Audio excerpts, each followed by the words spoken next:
Did you know that the first ever law given to man in the Bible was not in Exodus with Moses and the Ten Commandments, but rather in Genesis, back in the Garden of Eden?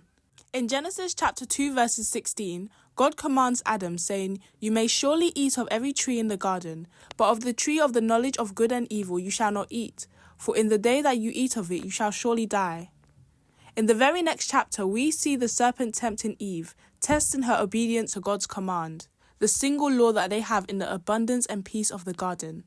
He says, did God actually say you shall not eat of any tree in the garden? Now, let's break down that sentence. Did God actually say? The devil here is already questioning God's authority and his command. The second part, you shall not eat of any tree in the garden. Well, this is just simply incorrect information, a plain lie. In John chapter 8 verses 44, Jesus says that the devil does not stand in the truth because there is no truth in him. When he lies, he speaks out of his own character, for he is a liar. God did not say that they can't eat of any tree in the garden, and Eve corrects him. She says, "We may eat of the fruit of the trees in the garden, but God said, you shall not eat of the fruit of the tree that is in the midst of the garden, neither shall you touch it lest you die." This seems good, right? She's quoting the word of God.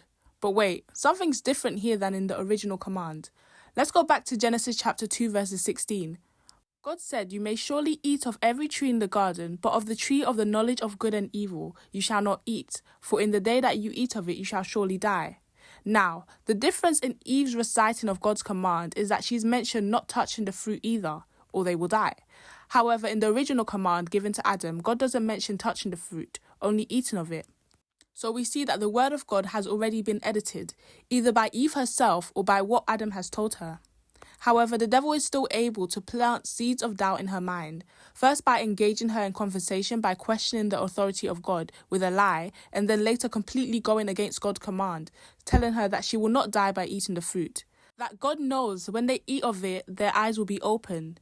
He entices her by telling her that she will be like God, knowing good and evil. And eventually she sees that the tree was good for food, a delight to the eyes, and that it was desirable to make one wise. So she took of the fruit and ate it, and also gave some of it to Adam, who was with her, and he ate.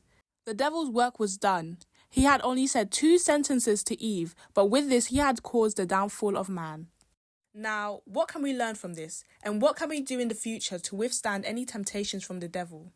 First of all, by reading the Bible every day, being able to go back to the accurate word of God when the situation calls for it.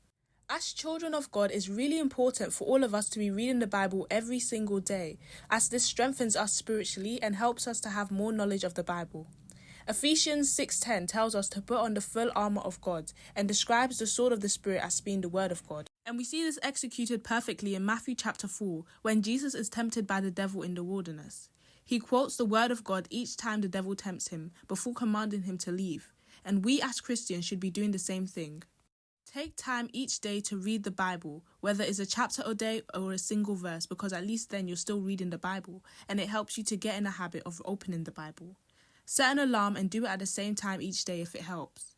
Jesus would love for all of his children to be reading the Bible, and as you draw near to him, he will draw near to you because he loves you. Thank you very much for watching, and God bless you all.